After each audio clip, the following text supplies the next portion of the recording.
आज हम आपके लिए स्टार वॉर्स सीरीज़ की 9th मूवी यानी star Wars the rise of Skywalker movie को एक्सप्लेन करने के लिए आए हैं। मूवी के शुरुआती डिस्क्रिप्शन में हमें बताया जाता है कि सम्राट पैल्पैटिन यानी सबसे पहला सिथ लॉर्ड अभी मरा नहीं है, और जैसा कि हमने पिछली मूवी में देखा था कि काइलो रेन के विचार बदल चुके थे। अब वो अकेला ही पूरी गैलेक्सी पर राज करना चाहता था। इस वजह से वो सम्राट पैल्पैटिन को ढूंढ रहा था ताकि वो उसको मारकर पूरी गैलेक्सी पर राज कर सके। और सभी बागी भी फर्स्ट ऑर्डर का सामना करने के लिए जोरों शोरों से अपनी तैयारियों में लगे हुए होते हैं। मूवी की शुरुआत में हमें काइलो रेन को दिखाया जाता है। उसके सर पर इस पूरी गैलेक्सी पर राज करने का भूत सवार था। इस वजह से जो भी उसके सामने आता है वो उसको मार देता है, और उसका मेन मकसद सम्राट पैल्पैटिन को मारना था ताकि वो उस गैलेक्सी पर राज कर सके। और उसी मकसद को पाने के लिए उसे एक सिथ वेफाइंडर मिलता है। आसान भाषा में कहें तो एक ऐसी मशीन जिसकी मदद से सिथ लॉर्ड की लोकेशन का पता चलता है। और उसी सिथ फाइंडर मशीन की मदद से वो एक एक्सगॉल नाम के प्लेनेट पर जाता है। एक्सगॉल प्लेनेट पर पहुंचकर काइलो रेन को सम्राट पैल्पैटिन की आवाज आती है। वो उसको बताता है कि स्नोक, जिसको हमने इस सीरीज की 7th और 8th मूवी में देखा था, वो उसके लिए सिर्फ एक कठपुतली मात्र था। यानी असल में सारे निर्णय को सम्राट पैल्पैटिन द्वारा ही लिया जाता था। अब सम्राट पैल्पैटिन काइलो रेन के सामने आता है और उसी समय काइलो रेन अपना लाइट सेबर उसकी गर्दन पर लगा देता है।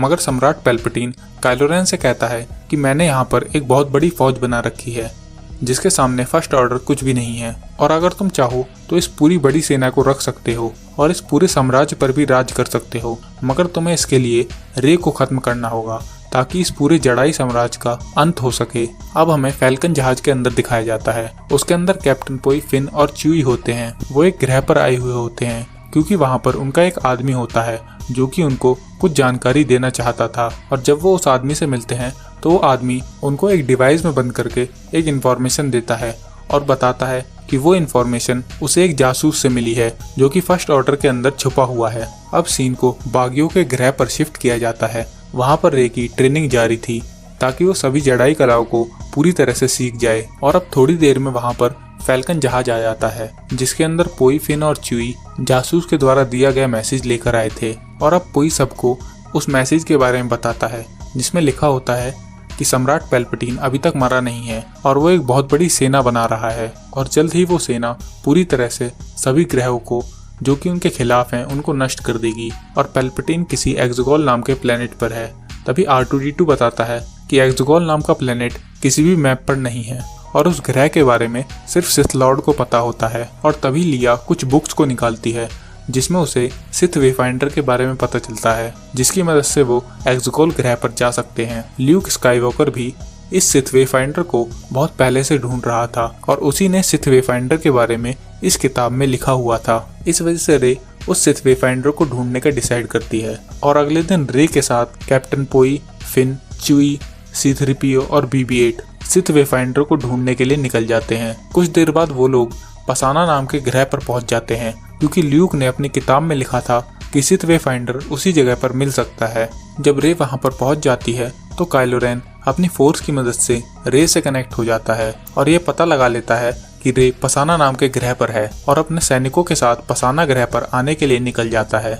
रे भी अपने दोस्तों को बताती है कि काइलो रेन वहां पर आ रहा है। इस वजह से वो सब लोग भी वहां से भागने लगते हैं, मगर तभी एक स्टॉर्म ट्रूपर उनके सामने आता है और उसको एक पीछे से आता हुआ तीर लगता है। वो तीर किसी और ने नहीं बल्कि लैंडो ने चलाया था, जिसको हमने इस सीरीज की पहली, दूसरी और तीसरी मूवीज में देखा है, जो कि हान सोलो का बहुत अच्छा दोस्त था। लैंडो उन सबको अंदर लेकर आता है और कहता है कि मुझे पता है कि तुम सब लोग यहाँ पर क्यों आए हो। वो बताता है कि पूरी गैलेक्सी में सिर्फ 2 सिथ वेफाइंडर मौजूद हैं और उन्हीं में से एक की खोज में वो भी ल्यूक स्काईवॉकर के साथ एक ओजी नाम के आदमी का पीछा कर रहे थे। और उसी आदमी का पीछा करते करते ल्यूक और वो इस ग्रह पर आ पहुंचे, मगर तब तक वो आदमी यहाँ से निकल चुका था और बस उसका जहाज बचा था जो कि अब इस रेगिस्तान में पड़ा हुआ है। इस वजह से लिया अपने साथियों के साथ उस जहाज में छानबीन करने के लिए निकल जाती है, मगर इसी बीच उनके पीछे कुछ स्टॉर्म ट्रूपर्स पड़ जाते हैं और उन्हीं से बचते और लड़ते हुए वो लोग एक दलदल में फंस जाते हैं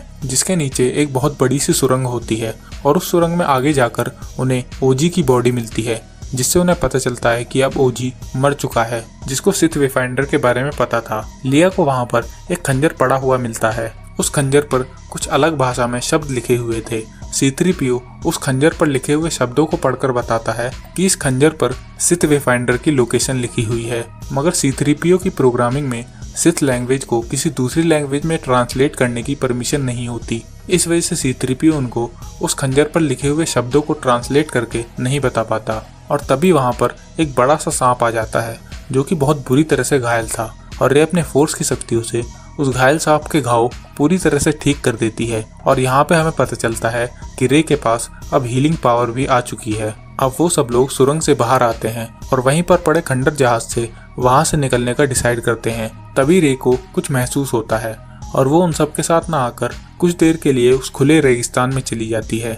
जहाज के अंदर सब लोग रे के आने का इंतजार कर रहे थे। इस वजह से सबसे पहले रे को बुलाने के लिए च्यूई जहाज से बाहर निकलता है। मगर जब च्यूई वापस नहीं आता तो दूसरे नंबर पर फिन बाहर निकलता है और बाहर निकलकर वो देखता है कि च्यूई को फर्स्ट ऑर्डर के सैनिकों ने बंदी बना लिया है। और रे जो कि खुले रेगिस्तान में खड़ी थी उसके सामने काइलो रेन एक जहाज में आता है। मगर रे अपनी तरफ बढ़ते हुए जहाज का एक विंग अपने लाइट सेबर से अलग कर देती है। तभी फिन रे को चिल्ला के बताता है कि च्यूई को फर्स्ट ऑर्डर के सैनिक पकड़ कर ले जा रहे हैं।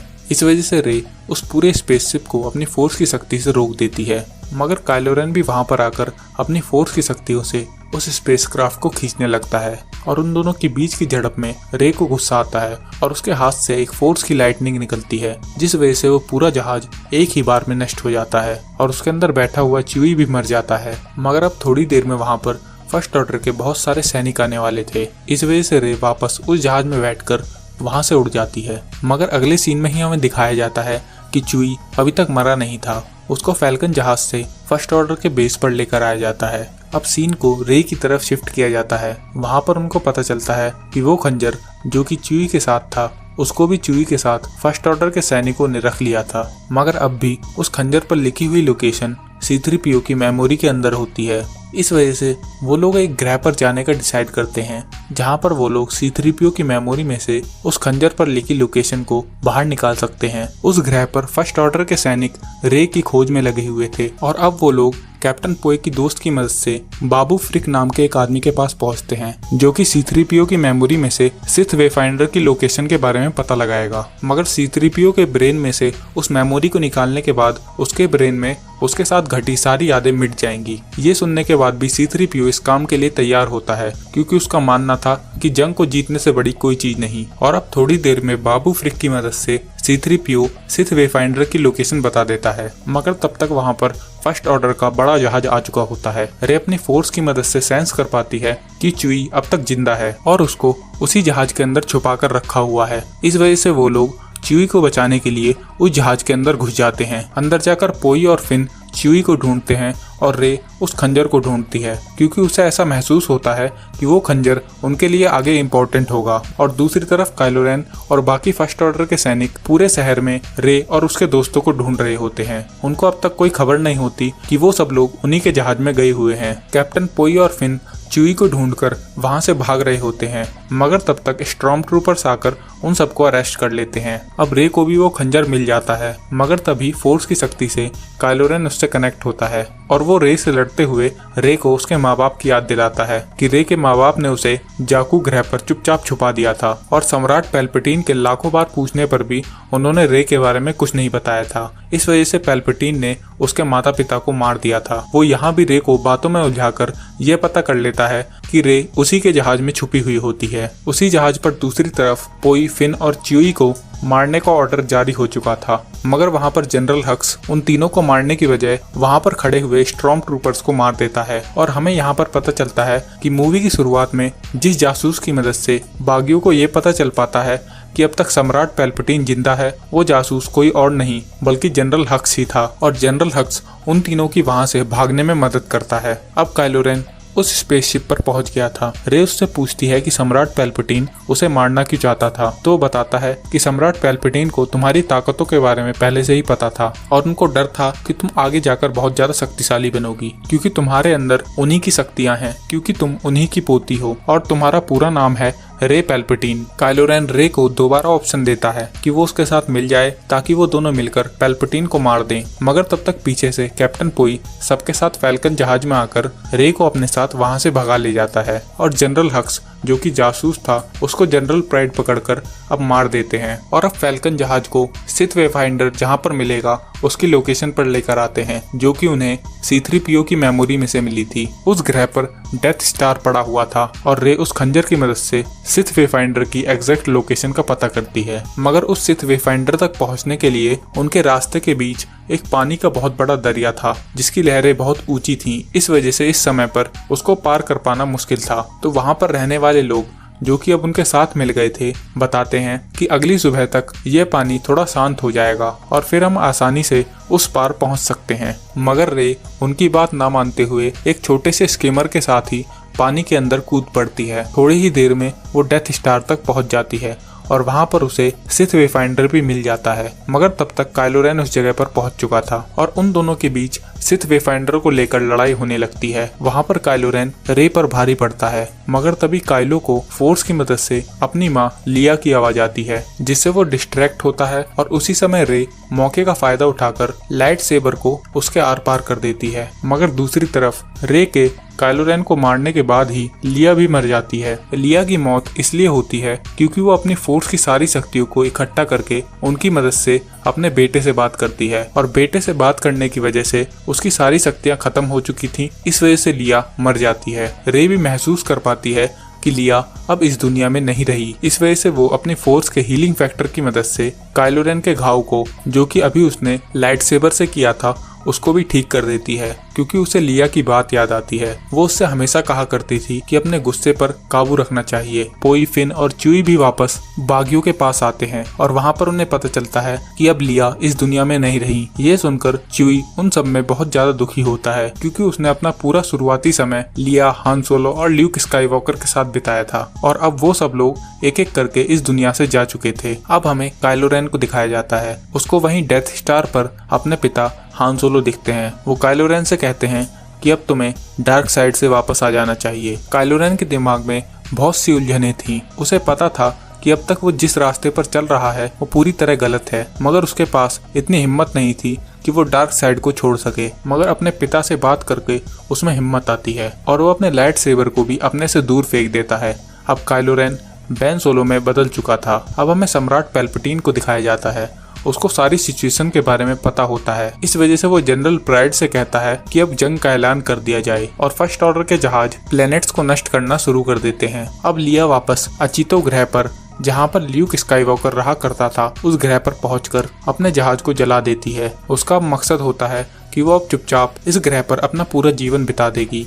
वो अपने लाइट सेबर को भी उस आग में फेंकती है, मगर तभी ल्यूक स्काईवॉकर उसके लाइट सेबर को कैच कर लेता है और उससे आकर कहता है कि तुम्हें इस बात से डरना नहीं चाहिए कि तुम सम्राट पैल्पटीन की पोती हो। लिया भी इस बात को जानती थी, मगर उसने कभी तुमसे अलग व्यवहार नहीं किया। वो समझती थी कि तुम्हारी नीयत बहुत ज्यादा अच्छी है और अब अगर तुम ही हार मान लोगी तो पैल्पटीन पूरी गैलेक्सी पर कब्जा कर लेगा, इसलिए तुम्हें उसके खिलाफ बोलना पड़ेगा। और फिर ल्यूक स्काईवॉकर रे को लिया की लाइट सेबर, एक्सगॉल जाने के लिए सिथ वेफाइंडर और एक बड़ी सी स्पेसशिप भी देता है। और अब बागियों के अड्डे पर ल्यूक के उस जहाज जो कि अभी उसने लिया को दिया था, उसकी मदद से उन्हें पता चल जाता है कि लिया एक्सगॉल ग्रह पर जा रही है। इस वजह से सभी बागी एक्सगॉल पर हमला करने के लिए स्ट्रेटजी बनाते हैं। उनकी स्ट्रेटजी होती है कि वो लोग बड़े बड़े नेविगेशन टावर, जिनकी मदद से फर्स्ट ऑर्डर के जहाजों को डायरेक्शन का पता चलता था, उनको तोड़ देंगे ताकि वो जहाज थोड़ी देर तक इधर उधर भटकते रहें और पूरे ब्रह्मांड में सिग्नल भेज देंगे ताकि उनकी कोई मदद करने के लिए आ सके। और अब सभी बागी अपने जहाजों में पूरे जोश और जुनून के साथ वहां से निकल पड़ते हैं और वो लोग भी रे के पीछे पीछे एक्सगॉल ग्रह पर पहुंच जाते हैं। और अब जहाजों के बीच जंग शुरू हो चुकी होती है। रे भी अंदर की तरफ पहुंच चुकी होती है। उसको वहां पर सम्राट पैल्पटीन मिलता है। वो रे से कहता है कि वो उसके अंदर का गुस्सा महसूस कर सकता है और वो चाहता है कि रे उसे मार दे ताकि उसके अंदर बसी सभी सिथ लॉर्ड की आत्मा रे के अंदर ट्रांसफर हो जाए और वो एक नई सिथ लॉर्ड बन जाए। वो रे को बाहर का माहौल दिखाता है। कम संख्या में आए हुए बागी बड़ी मुश्किल से फर्स्ट ऑर्डर का सामना कर पा रहे हैं। वो धीरे धीरे रे के गुस्से को जगाने की कोशिश करता है ताकि रे उसको मार दे और सभी सिथ की आत्मा रे के अंदर ट्रांसफर हो जाए। मगर तब तक वहाँ पर काइलो रेन भी आ जाता है। काइलो रेन अब पूरी तरह से बदल चुका था। अब वो काइलो रेन नहीं, बेन सोलो बन चुका था। मगर बेन सोलो को कुछ सैनिक घेर लेते हैं और इस बात को रे अपनी फोर्स की शक्ति से महसूस कर पाती है और वो अपने एक लाइट सेबर को काइलो रेन के पास भेज देती है और फिर वो दोनों मिलकर वहाँ पर खड़े हुए सभी सैनिकों को मार देते हैं। मगर अब सम्राट पैल्पटीन, जो कि उन दोनों से बहुत ज्यादा ताकतवर था, वो उन दोनों की बॉडी में से उनकी आत्मा को निकालने लगता है। और वहीं बाहर जो लड़ाई हो रही थी उसमें बागी हारते हुए दिखाई दे रहे थे। सभी लोग अपनी उम्मीदें खो चुके थे। मगर तभी वहाँ पर लैंडो की आवाज आती है, जो कि पूरी गैलेक्सी में से सभी लोगों को इकट्ठा करके लाया था ताकि वो सब लोग मिलकर, जो कि इस सिथ के साम्राज्य से परेशान हो गए थे, वो अब इसको खत्म कर सकें। सभी के अंदर अब उम्मीद की लहर दौड़ चुकी थी और वो सब लोग एक एक करके सभी जहाजों को नष्ट कर रहे थे। अब हमें पैल्पटीन के पास दिखाया जाता है। पैल्पटीन के हमले की वजह से बेन सोलो और रे दोनों बेहोश हो गए थे और फिर अब सम्राट पैल्पटीन अपनी फोर्स की लाइटनिंग की मदद से एक साथ सभी बागियों के जहाजों पर हमला करते हैं, जिस वजह से उनके जहाज काम करना बंद कर देते हैं और वो नीचे की तरफ गिरने लगते हैं। मगर तभी रे उठ जाती है और सम्राट पैल्पटीन बागियों के जहाजों की बजाय अब रे पर हमला करता है। रे उसके हमले को अपने लाइट सेबर से रोकती है। पैल्पटीन रे से कहता है कि तुम मेरा सामना कभी भी नहीं कर सकती क्योंकि मेरे अंदर सभी सिथ लॉर्ड बसे हुए हैं। इस पर रे कहती है कि मेरे अंदर भी सभी जेडाई योद्धा हैं और यह कहकर रे पैल्पटीन की फोर्स की लाइटनिंग से ही उस पर हमला करके उसे मार देती है। मगर पैल्पटीन को मारने के बाद उसकी सारी शक्तियां खत्म हो जाती हैं और वो भी जिंदा नहीं बच पाती। और ये देखकर बेन सोलो उसके पास आता है और वो अपनी जान को रे की बॉडी में ट्रांसफर करके खुद मर जाता है और सभी जेडाई योद्धाओं की तरह बेन सोलो की बॉडी भी वहां से गायब हो जाती है। बाहर लड़ रहे बागियों के जहाजों ने भी इस जंग को जीत लिया होता है। सभी के बीच अब खुशी की लहर दौड़ चुकी होती है। रे भी वहां पर पहुंच जाती है और उसे देखकर कैप्टन पोई और फिन बहुत ज्यादा खुश होते हैं। और अब कुछ दिनों बाद रे BB-8 के साथ टैटूइन ग्रह पर आती है, जहां पर इस पूरी सीरीज की शुरुआत हुई थी,